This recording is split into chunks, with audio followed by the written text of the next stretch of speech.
I know. Hopefully this video will make you feel better, and you'll learn something. And the thing that I'm going to teach you will hopefully help you in the future as well. So I'm going to explain to you how loneliness works. You see, just like everything else in the brain, it derives from evolution. The brain is wired for two things, survival and reproduction. Loneliness, in this case, mainly has to do with survival. You see, we are social creatures, which means we rely on other people like ourselves to live, like bees and ants. If you take a single bee and move it out to its own and it just goes out to some countryside and has no queen bee or a hive, it'll die. So humans are similar to that, although we've evolved past that. I'll get to that soon. We are social creatures and we rely on other people, so our brain is wired to be aware of this. And one thing it tries to do is to fit in. It always tries to find a group because, monkey together strong. And when you don't fit in, which is cringe and embarrassment, that's the reason for those emotions, people can reject you. And when you get rejected, you're alone. And when you're alone, you could die. Oh no. Now, of course, this is the mindset back then. But that is the origin of embarrassment. When you do something that breaks the norm, depending on how it's done, it could be weird, it could be embarrassing, or if you do it in a not harmful way, it could also be humorous. It all depends on the context. But yes, that is what awkwardness is for. Now, we've established that if you are alone, you may die. And your brain warns you of bad things, like potentially dying, because it likes to live. Every animal likes to live. So, when you may die, your brain goes, oh no, be worried. It tries to let you know that, because if you didn't know that, and you were perfectly fine with being alone, then you could be in danger without knowing it. That is also the reason for pain. If you did not know there was something bad happening to your body, you would just be fine with it, and then your arm would be cut off because you didn't notice there was a chainsaw going into you.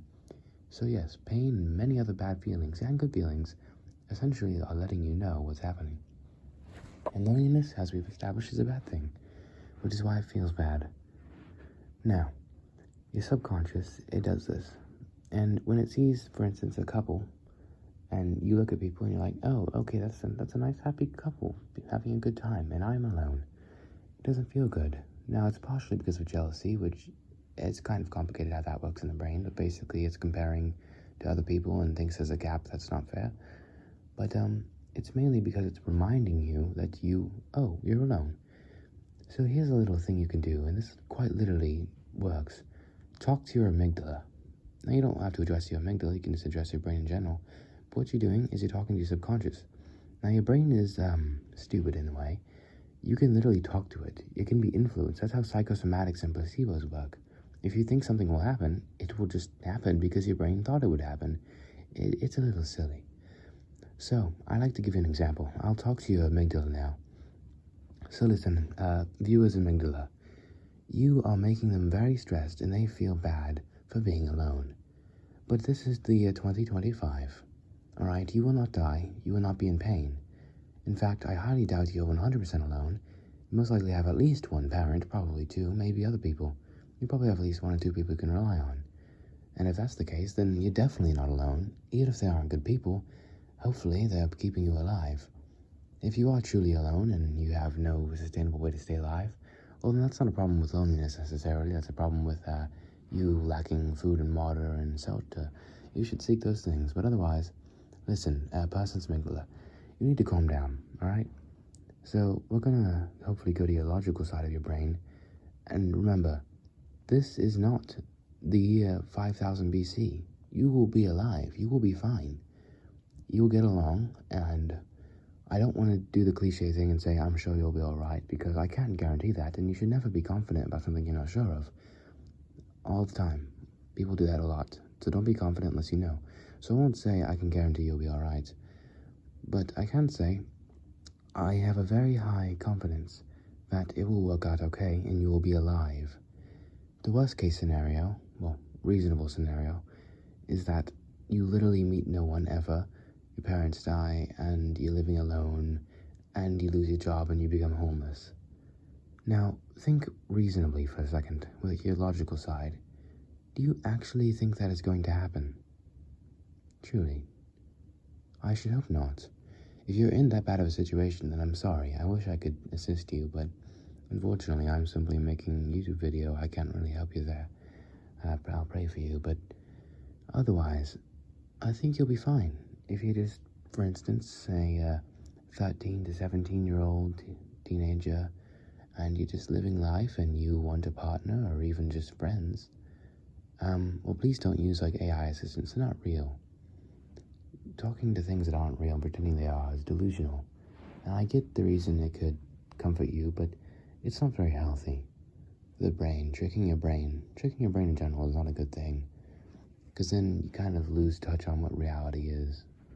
It's a bad thing. So yes, if you ever want to get past loneliness, remember, first of all, that couple you're looking at that makes you feel absolutely terrible, they're just living your life, and there are people who have it really bad and have it really good. I'm going to make a pretty good confident assumption that you're living a decent life. You're quite blessed compared to other people. Be thankful for that. Those people are getting on their way. Don't be worried about them. Just leave it to whatever they're doing. They're none of your business. And your subconscious is freaking out over something that should not be a problem. And also, one other thing, worrying is useless.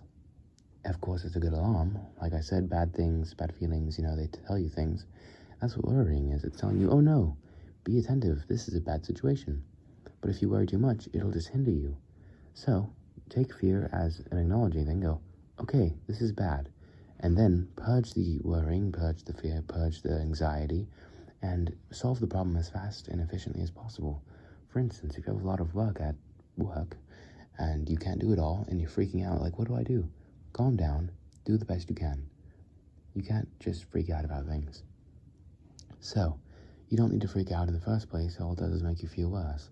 And remember, you won't die. Now, if you're in a situation where you're truly endangered, purely alone, there is no one to help you, you are on the brink of death, you have no way to save yourself, I highly doubt you're watching a YouTube video right now, if that's the case. But if you think your life is going to go there at some point, please seek help. Truly from anyone. Do you know anyone, friends, family, any family members at all? Do you have any contacts? If you don't, and you really are watching this, and you really do think your life is going to go there, I'm sorry. I can talk to you and try to make you feel better, but I can't do much about that. So, I hope you've learned from this video. I hope you feel better if you are feeling alone. God bless you. Have a lovely day or night.